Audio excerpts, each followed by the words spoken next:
أعوذ بالله من الشيطان الرجيم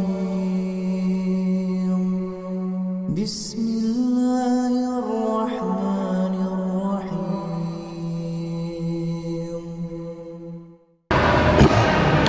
بسم الله الرحمن الرحيم. السلام عليكم ورحمة الله وبركاته. الحمد لله على إحسانه والشكر له على توفيقه وامتنانه، وأشهد أن لا إله إلا الله وحده لا شريك له تعظيما لشأنه، وأشهد أن محمدا عبده ورسوله الداعي إلى رضوانه، وصلى الله وسلم وبارك عليه وعلى آله وأصحابه وإخوانه. Masyarul muslimin dan muslimat yang semoga kita selalu dalam lindungan dan penjagaan Allah Subhanahu wa taala.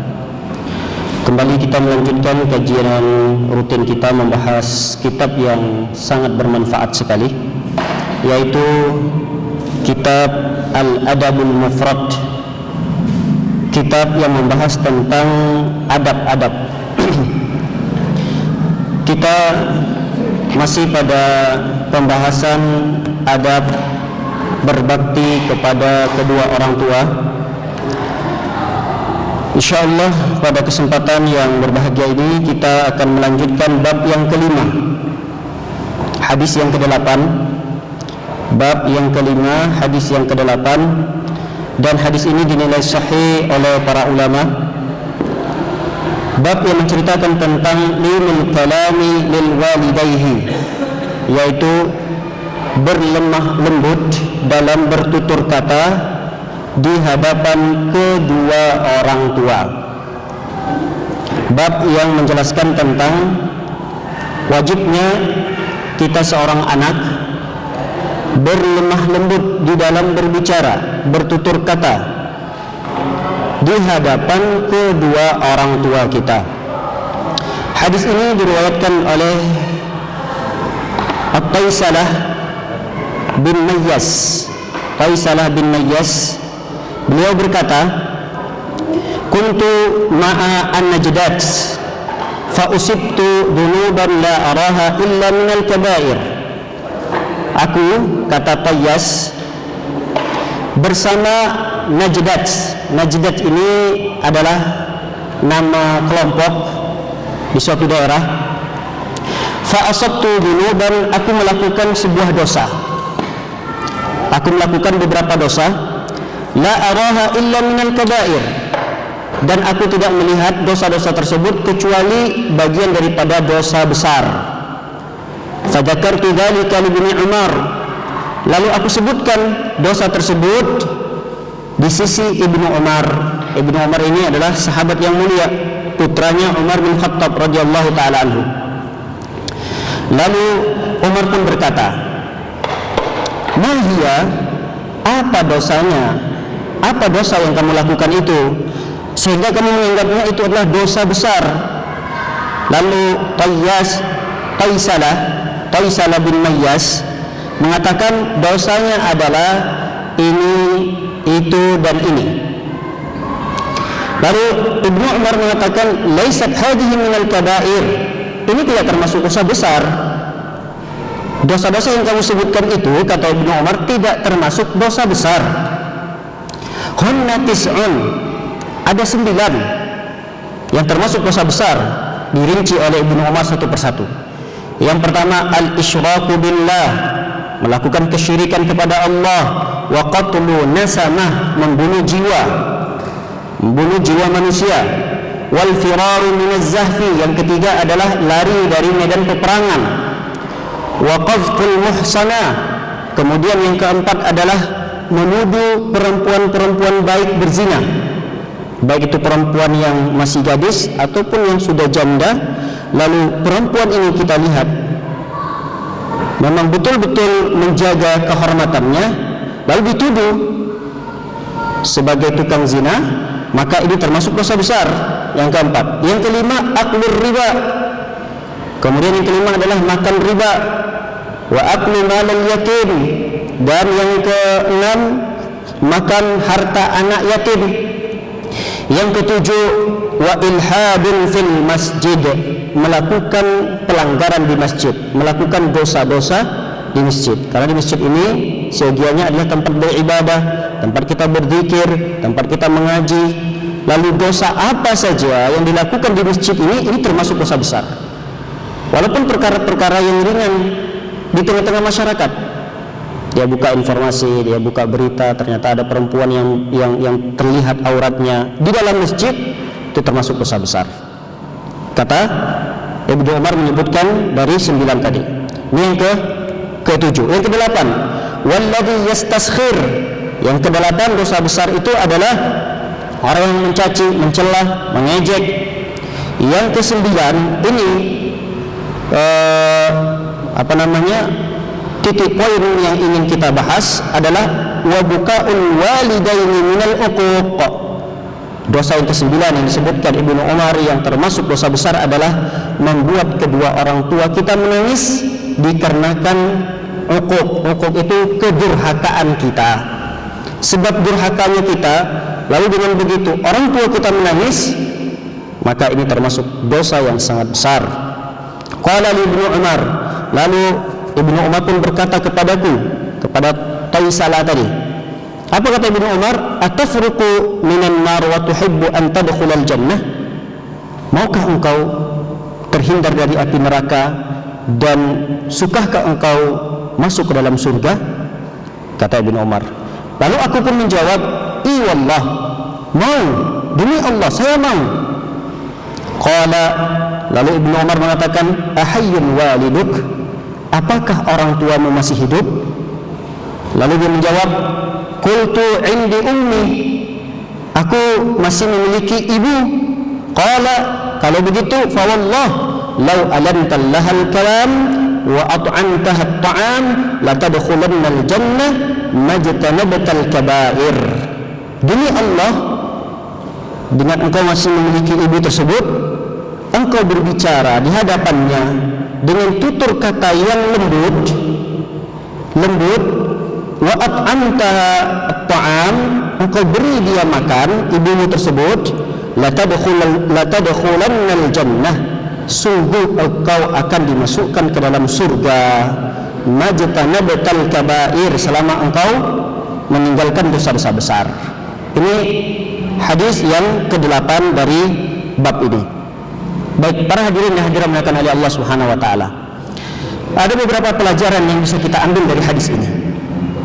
Pelajaran yang pertama yang bisa kita ambil, bahwa Taisalah bin Mayyas mengatakan, aku biasa bergaul dengan Najdat. Najdat ini adalah nama perorangan yang dia memiliki pengaruh di masyarakat, sehingga nama ini menjadi terkenal di masyarakat, dan komunitas masyarakat itu dinisbahkan dengan nama ini, Najdat ini. Najdat, namanya Najat, kemudian dinisbatkan nama tersebut karena dia orang besar. Biasa kan di tempat kita juga seperti itu.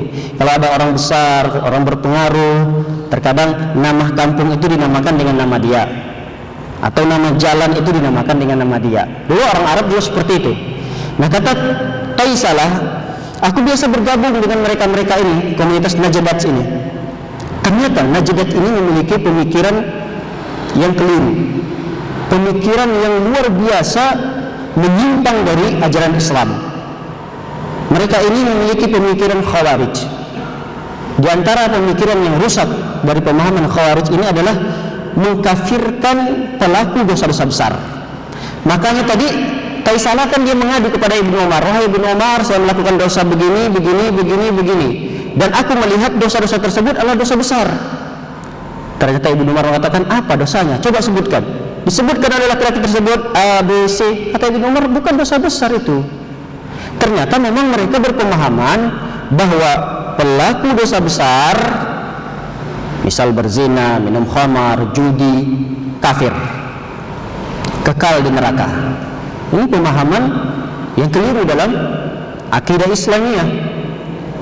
Lalu kemudian mereka juga memiliki pemahaman pelaku dosa kecil, dosa-dosa kecil, tapi dosa kecil itu dilakukan terus menerus. ini juga dihukumi sama kafir dan musyrik. Dia syirik, kafir, kalau meninggal dunia masuk dalam neraka, kekal selama-lamanya. Nah, pelajaran yang bisa kita ambil dari potongan hadis ini bahwa kata para ulama, as-sahibu sahib, teman kita sehari-hari bergaul itu akan menyeret kita. Makanya perhatikan kepada siapa kita berteman. Apakah teman kita itu akan mempengaruhi kita kepada kebaikan atau keburukan? Karena tidak bisa dipungkiri, teman itu akan selalu mempengaruhi gaya hidup kita, mempengaruhi sikap kita, bahkan mempengaruhi segala aspek kehidupan kita. Baik itu dalam kondisi kita sadar atau tidak sadar, kita pasti akan terpengaruh. Dan itu pepatah Arab mengatakan as-sahibu sahib, teman kita itu akan menyeret kita. Maka dalam hadis yang lain Rasulullah SAW memperumpamakan teman itu, kalau dia teman baik, seperti kita berteman dengan menjual minyak wangi. Andai kata kita tidak ada uang untuk membeli minyak wangi teman kita itu, minimal kita akan diberikan nyicip dikit untuk mencium aroma wanginya itu. Andai kata teman kita sepelit apapun, dia tidak berikan juga kita setetes dari minyak wangi yang dia jual itu, minimal kita mencium aroma wanginya. Dengan duduknya kita di samping dia sedang jual minyak wangi, kita minimal mencium aroma wanginya. Itu perumpamaan ketika kita berteman dengan yang baik. Berteman dengan yang buruk, kata Rasulullah, perumpamaannya seperti kita berteman dengan tukang besi, pandai besi. Ya, mau tidak mau kita akan mendapat atau kecipratan api yang untuk melunakkan besi itu. Imma nanti pakaian kita akan bolong, terbakar kena api besi tersebut, atau kita terkena karatnya, atau kita mencium aroma besi yang tidak enak gitu. Makanya ini pelajaran sangat bagus sekali yang bisa kita ambil dari potongan hadis ini, bahwa teman perlu kiranya untuk kita perhatikan kepada siapa kita berteman. Begitu juga anak-anak kita. Makanya Rasulullah SAW mengatakan al-khalil al-mar'u ala dini khalili, seorang itu berada pada agama temannya. Jadi agama kita itu tergantung kepada teman kita, kepada siapa kita berteman. Jadi agama kita itu sangat berpengaruh sekali terhadap teman-teman kita. Bisa jadi agama kita rusak dikarenakan teman, dan bisa jadi agama kita baik, dan itu pun mungkin saja dikarenakan teman kita. Baik, pelajaran yang berikutnya yang bisa kita ambil adalah bahwa sebab seseorang itu mendapatkan hidayah taufik dari Allah Subhanahu wa taala adalah karena bertemannya dengan ulama, karena mudahnya lisan kita untuk bertanya kepada ahli ilmu. Ini sebab untuk mendapatkan taufik Allah Subhanahu wa taala. Lihat bagaimana seorang Taisalah tadi, andai kata dia tidak bertemu dengan Ibnu Umar, andai kata lidahnya ini kaku tidak bertanya kepada Ibnu Umar, seorang ulama dari kalangan sahabat, dia pasti meyakini dosa-dosa yang dia lakukan itu bagian daripada dosa besar. Kalau dia meyakini itu adalah bagian dosa besar, ini pengaruhnya terhadap keyakinan mereka bahwa pelaku dosa besar kafir. Ini keyakinan memang keliru dari kalangan Khawarij. Ahlussunnah wal Jamaah tidak berkeyakinan seperti itu. Ahlussunnah wal Jamaah berkeyakinan pelaku dosa besar dia fasik, namun tidak sampai mengeluarkan dia dari agama Islam. Baik, kata para ulama, sebab untuk mendapatkan taufik dari Allah Subhanahu wa taala itu adalah dengan bertanyanya kita kepada ahli ilmu. Dan ini adalah taufik yang sangat besar yang Allah berikan kepada kita. Dan itu akan mempengaruhi kehidupan kita, mempengaruhi agama kita. Perhatikan sebuah kisah seorang preman yang dia telah membunuh 99 orang. Yang 99 nyawa yang dia lenyapkan ini bukan orang-orang yang bersalah, orang-orang yang tidak punya salah, dia tebas, dia bunuh. Namun ketika dia ingin bertaubat, dia bertemu dengan orang yang salah. Bertemulah dengan ahli ibadah, orang yang rajin beribadah, tapi tidak memiliki ilmu, ibadahnya rajin, namun tidak dasari ilmu, sehingga dia bertanya kepada orang ahli ibadah ini, wahai abid, wahai ahli ibadah, saya ini telah membunuh 99 orang, apakah ada kemungkinan Allah menerima taubatku? Kata abid ini melihat, wah ini 99 orang bukan dosa kecil. Dia menjawab, mengatakan tidak ada taubat bagimu. Karena mendengar jawaban itu kesal, si preman ini dia hunuskan lagi pedangnya, dia tebaskan kepada si abid tadi. Genaplah 100 orang yang dia bunuh. Berjalanlah dia meninggalkan tempat tersebut, bertemulah dengan seorang alim, ahli ilmu, bertanya kepada ahli ilmu tersebut. Dengan dia bertanya kepada ahli ilmu tersebut, dia mendapatkan taufik dari Allah Subhanahu wa taala, ditunjukkan, dibimbing oleh ahli ilmu itu. Siapa yang menghalangi antara dirimu dengan taubat kepada Allah? Tidak ada yang menghalanginya. Allah Maha menerima taubat seorang hamba. Allah membuka pintu taubatnya 24 jam. Anda melakukan dosa di malam hari, di siang hari Allah bukakan pintu taubat. Anda melakukan dosa di siang hari, di malam hari Allah masih tetap bukakan pintu taubat tersebut. Namun perlu diperhatikan, kamu harus tinggalkan daerah di mana kamu biasa melakukan dosa-dosa tersebut. Artinya kamu hijrah, pindah. Lihat, dari kisah ini menunjukkan bahwa taufik yang diberikan oleh Allah Subhanahu wa taala itu bisa jadi melalui sebab-sebab. Di antara sebabnya adalah dengan ringannya lidah kita. Setiap kali kita memiliki permasalahan, apa saja permasalahannya, permasalahan rumah tangga, permasalahan di kantor, permasalahan muamalah kita, pekerjaan kita, permasalahan anak kita, kalau itu terkait dengan agama, tanyakan kepada ahli ilmu.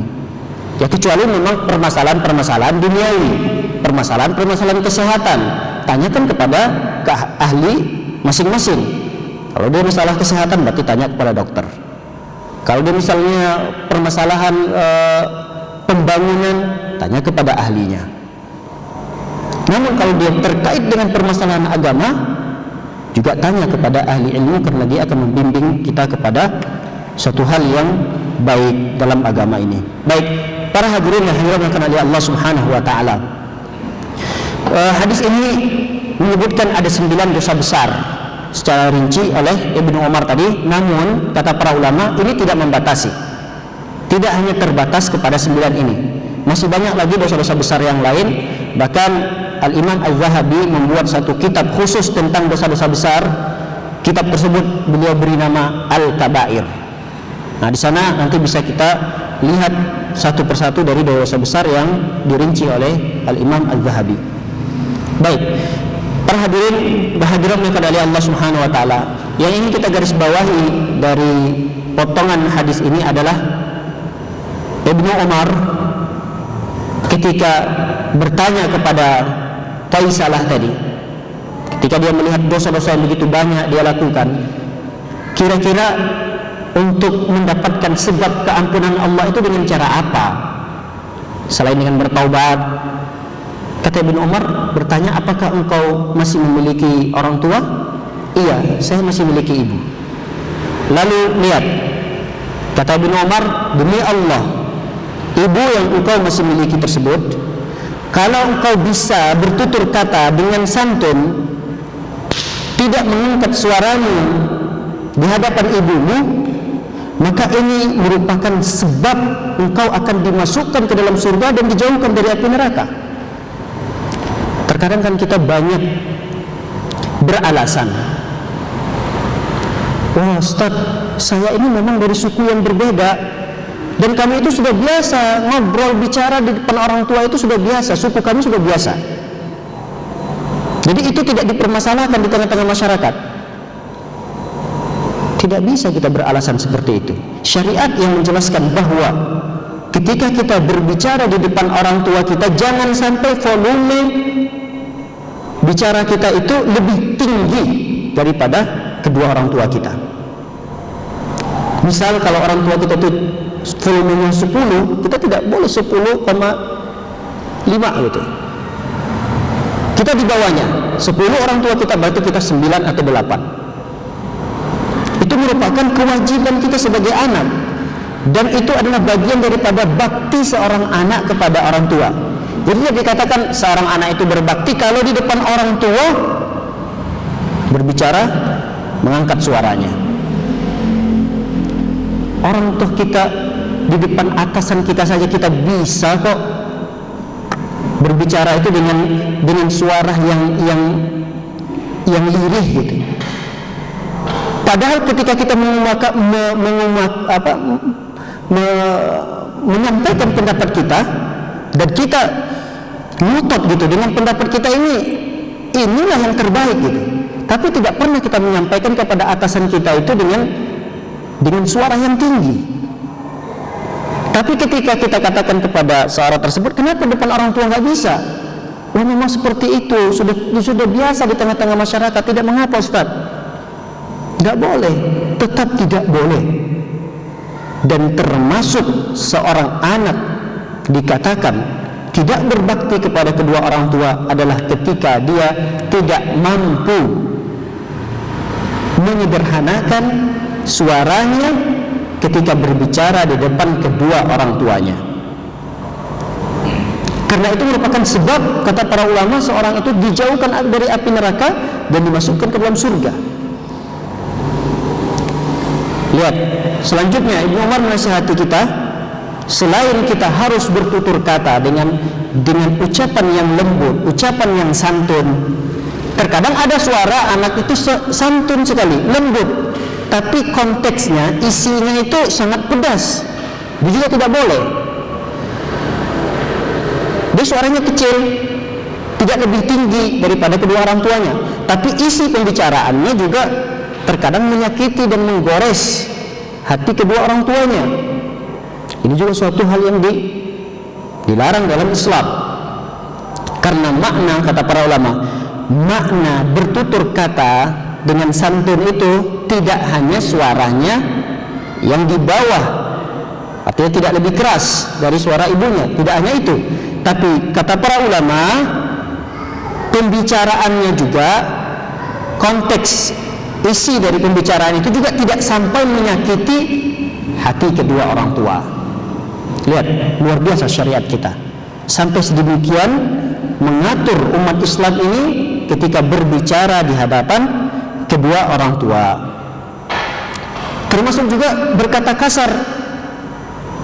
Berkata kasar termasuk larangan dalam syariat kita dan melanggar hadis ini.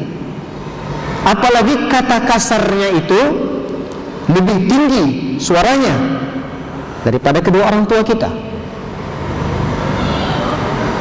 Jangankan beberapa kata, 1, 2, 3, 10 kata yang suara itu lebih tinggi di hadapan orang tua. Allah Subhanahu wa taala mengatakan, "Wala taqul lahuma uffin." Uffin ini kan cuma ya isyarat saja. Kata isyarat yang mungkin tidak disebut dengan satu kata gitu. Dia cuma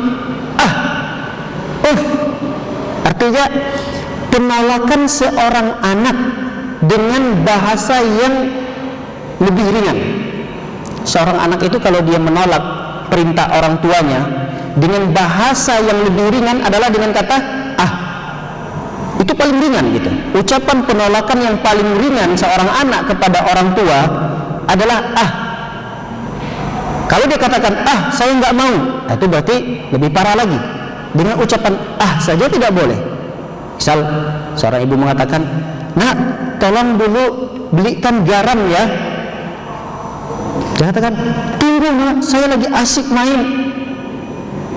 Itu sudah berapa kata? Apalagi ucapan itu lebih tinggi daripada suara orang tuanya tadi. Dengan ucapan saja, penolakan yang paling ringan mewakili daripada ucapan-ucapan penolakan yang lain, itu pun dilarang dalam syariat kita. Baik, para hadirin dan hadirat dimuliakan oleh Allah Subhanahu wa taala. Hadis yang ke-9 dari bab ini, hadis yang diriwayatkan oleh Abu Nuaim, beliau berkata, Sufyan menceritakan kepada kami, kemudian dari Hisham bin Urwah, dari ayahnya, dari ayah Urwah, mengatakan, wakhfid lahuma janaha dhulli minar rahmah, qala la tamtani min syai'in ahabbahu. Kata ayahnya Urwah mengatakan, firman Allah Subhanahu wa taala, wakhfid lahuma janaha dhulli minar rahmah. Wakhfid itu artinya rendahkanlah. Rendahkan janah itu sayap. Rendahkan sayap kehinaanmu di depan kedua orang tua sebagai bentuk kasih sayangmu kepada mereka. Lihat, potongan ayat yang begitu singkat sekali dari Allah Subhanahu wa taala, tapi maknanya sangat dalam. Kata Allah Subhanahu wa taala memerintahkan kita sebagai seorang anak, wakhfid lahuma, rendahkan sayap kalian di depan kedua orang tua kalian sebagai bentuk kasih sayang kalian kepada keduanya. Maksudnya apa? Ada dua penafsiran para ulama merendahkan sayap kehinaan ini. Penafsiran yang pertama, kita sebagai anak yang sudah dewasa harusnya kita melindungi kedua orang tua kita sebagaimana dulu orang tua kita yang melindungi kita. Perhatikan, burung yang memiliki sayap, sama tadi dibahasakan oleh Allah juga sayap kehinaan. Kita di depan orang tua itu harus merasa hina, walaupun di kantor kita itu sebagai atasan, walaupun kita sebagai jenderal pangkatnya, semua orang yang ada di kantor itu bawahan kita. Namun ketika kita di depan orang tua, pangkat itu hilang, jabatan hilang, apalagi yang kita miliki, semua hilangkan semuanya. Maka kata para ulama, jana, sayap kehinaan kita itu kita hinakan di depan orang tua kita. Maksudnya, kalau kita melihat burung yang memiliki sayap, ketika dia turun untuk hinggap, dia akan menurunkan sayapnya, karena dia akan turun, dia akan menghinakan dirinya, seakan-akan dia menghinakan dirinya, kepalanya turun dulu. Beda ketika dia terbang, karena dia akan membuka sayapnya.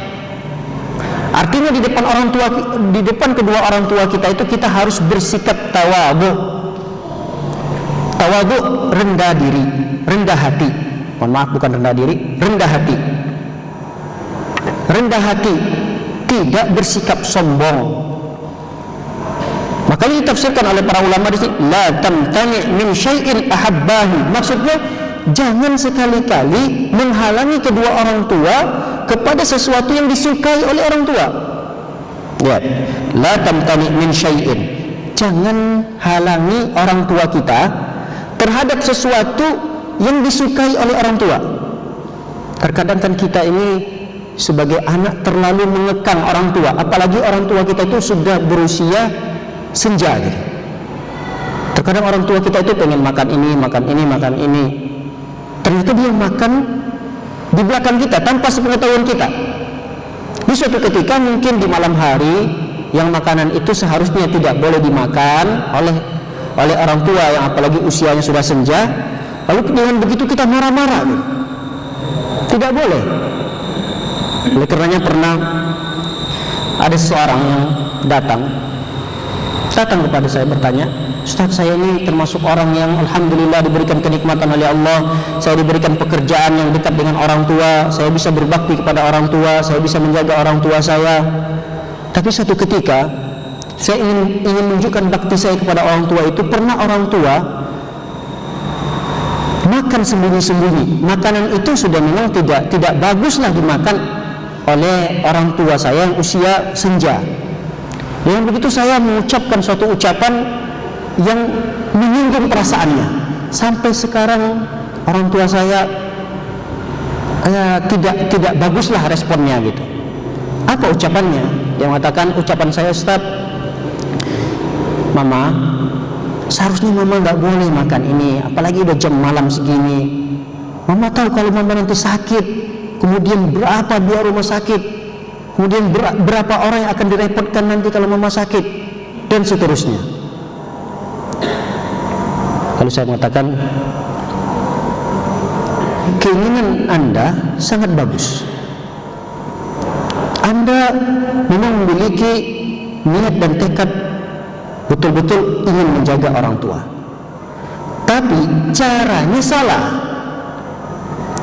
Harusnya kita tidak boleh langsung mencegah orang tua kita, menghalangi orang tua kita kepada sesuatu yang dia sukai. Langsung di tempat itu tidak boleh. Harusnya kita kasih solusi yang lebih baik. Misal, ya sudah, kalau Mama pengen ini makan, tidak ada masalah. Namun ini yang kesekiannya ya Ma. Besok-besok nggak boleh lagi. Kalau memang Mama pengen makan ini, silahkan Mama makan, tidak ada masalah. Tapi sedikit aja ya, jangan dihabisin. Besok saya temanin deh olahraga, kita olahraga, nggak apa-apa, makan aja, makan, tidak apa-apa. Jadi kita tidak boleh langsung, apalagi sampai marah-marah, mengangkat suara.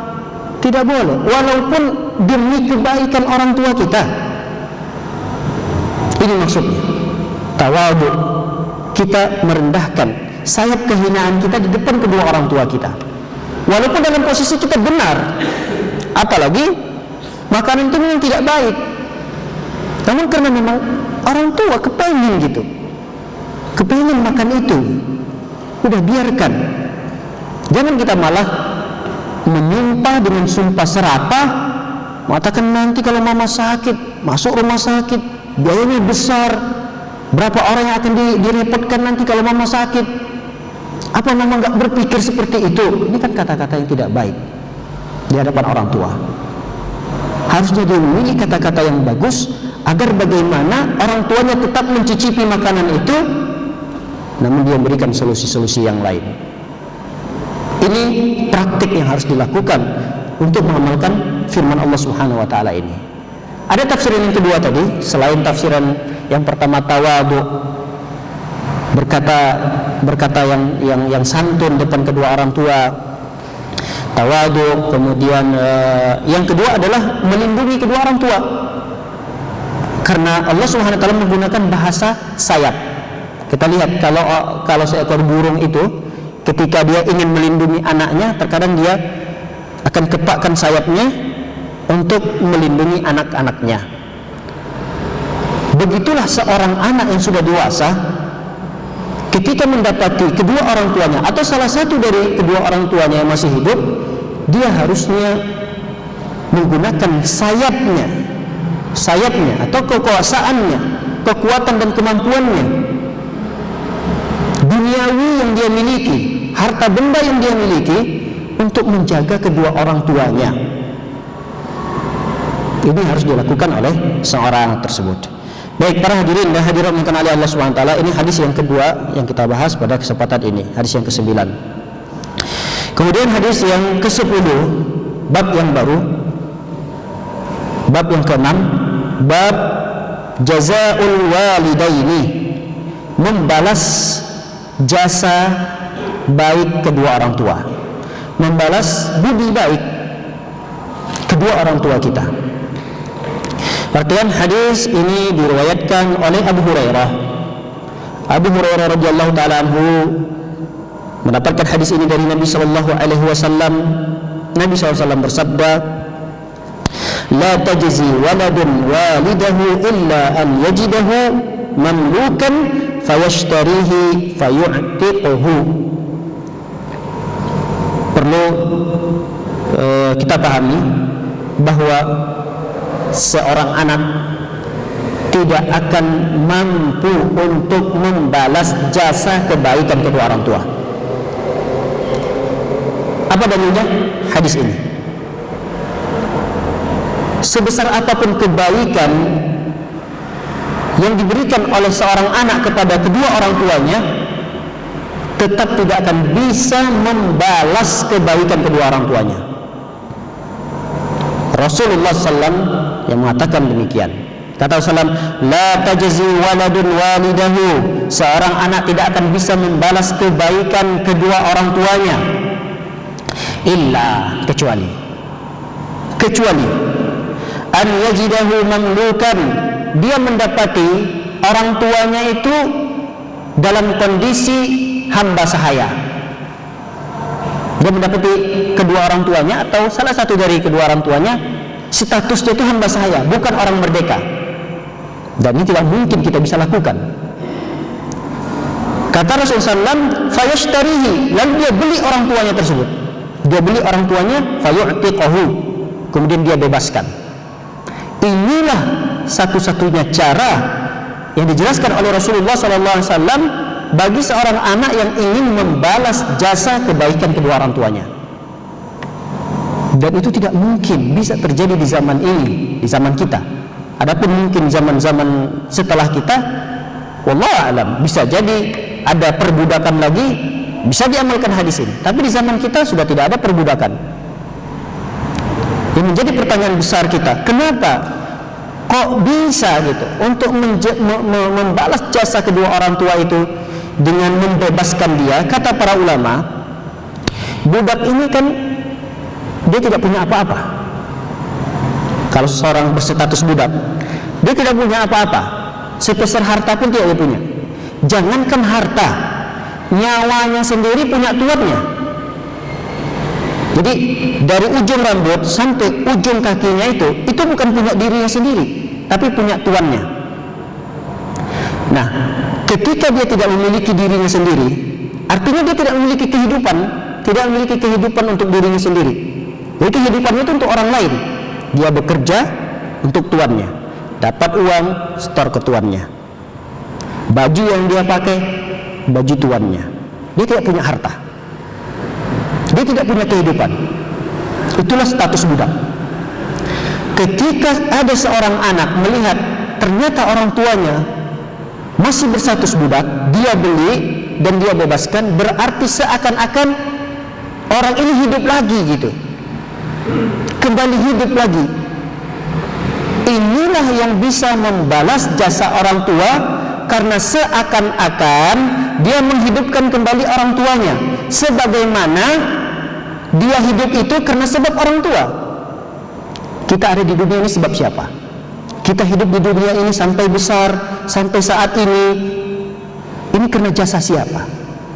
Orang tua kita. Memang itu semua adalah keinginan Allah, tapi kan ada sebabnya, sebab orang tua, sehingga kita bisa sedemikian. Kita hidup di dunia ini ada jasa orang tua kita, sebabnya orang tua kita. Nah, ketika kita menjadikan orang tua itu merasa hidup kembali karena dia merdeka, inilah kata para ulama yang bisa menjadikan pembalasan anak terhadap kebaikan orang tuanya tersebut. Baik, para hadirin dan hadirat mereka oleh Allah Subhanahu wa taala. Ada mungkin jasa yang lebih besar daripada itu yang hendaknya dibalas oleh seorang anak, yaitu tidak membebaskan orang tua dari perbudakan saja, tapi seorang anak kalau bisa dia mampu membebaskan orang tuanya dari api neraka Allah Subhanahu wa taala.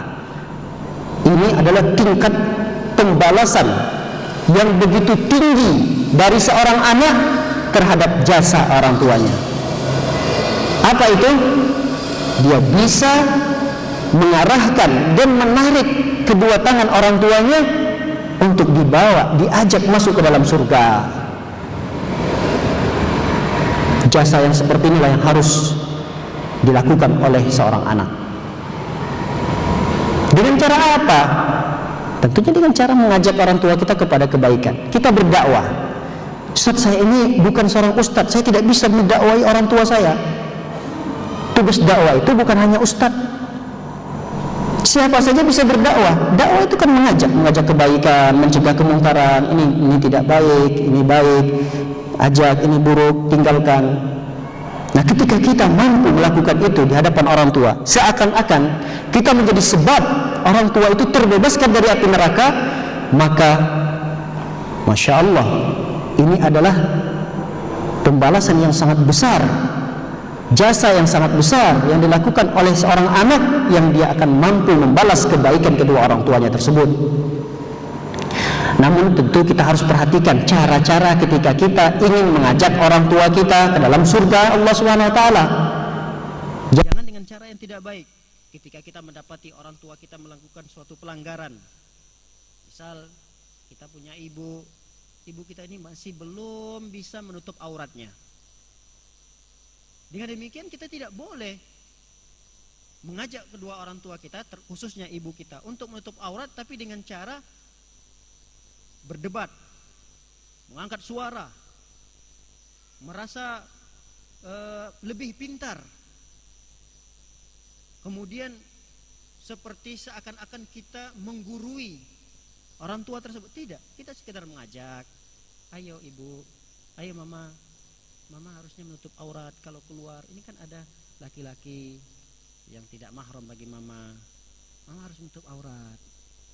Ya, kalau belum diamalkan, besok lagi, kemudian belum lagi tersentuh dakwah tersebut, ada kemungkinan terus untuk menyampaikan dakwah dan terus ajak dan terus. Terkadang kita mendapati dari ayah kita sebuah kemungkaran, pelanggaran dalam syariat ini. Kita jangan diam, namun juga jangan merubahnya dengan cara menimbulkan kerusuhan yang lebih besar. Kita ingin merubah suatu hal menjadi lebih baik, tapi akibatnya malah lebih berantakan gitu. Artinya ada kemungkaran yang ingin kita hilangkan, namun akan timbul kemungkaran yang lebih besar. Ada kemungkaran di tengah-tengah keluarga kita, khususnya ayah atau ibu kita. Kita ingin hilangkan kemungkaran ini, namun dengan cara yang mendatangkan kemungkaran yang lebih besar, yaitu dengan kita mengangkat suara, mengajak berdebat,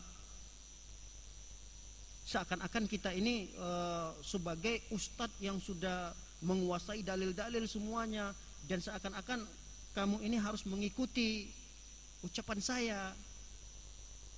Tidak boleh seperti itu di depan orang tua, tetap dengan cara-cara yang santun. Nah, ketika kita mampu melakukan itu, merubah suatu kemungkaran yang ada di tengah-tengah keluarga kita, berarti kita telah berusaha untuk menyelamatkan kedua orang tua kita dari api neraka. Dan ini adalah balasan yang terbaik yang dilakukan oleh seorang anak ketika ingin membalas kebaikan kedua orang tuanya. Para hadirin dan hadirat dimuliakan oleh Allah Subhanahu wa taala. Ini pelajaran yang luar biasa yang bisa kita ambil. Di antaranya yang bisa kita ambil dari hadis ini, pelajaran yang lainnya adalah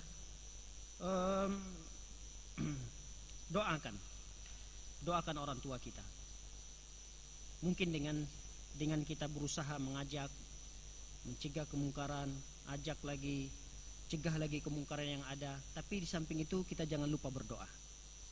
Berdoa untuk kebaikan kedua orang tua kita, agar kita bisa menggandeng keduanya masuk ke dalam surga Allah Subhanahu wa taala. Dan itu adalah kewajiban kita. Karena kita ingin balas kebaikan orang tua. Ya ayyuhallazina amanu qu anfusakum wa ahlikum nara. Wahai orang-orang beriman, jagalah diri kalian. Cukup sampai di situ? Tidak. Tidak cukup kita hanya menjaga diri kita, tapi keluarga kita, termasuk keluarga kita adalah kedua orang tua kita. Maka ini adalah kewajiban kita untuk membalas kebaikan kedua orang tua itu. Jangankan kebaikan orang tua, kebaikan orang lain saja sepantasnya kita balas kok. Begitu syariat kita mengajarkan. Ada orang lain, tetangga kita yang berbuat baik kepada kita, sepantasnya kita balas kebaikan dia. Tangga kita memberikan hadiah makanan. Besok kita suruh istri kita masak, lalu sebagiannya hadiahkan kembali sebagai balas terhadap apa yang diberikan oleh tetangga kita. Man sana'a ilaikum ma'rufan fakafi'uhu, kata Rasulullah.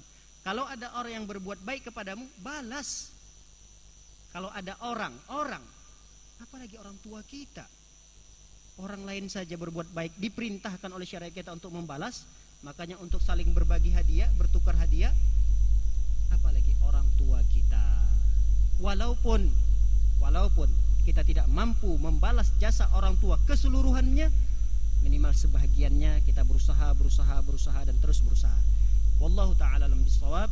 Insyaallah mudah-mudahan jika kita diberikan umur panjang, kesehatan, kita akan lanjutkan bab yang sama, yaitu bab tidak mampunya seorang membalas jasa kedua orang tua.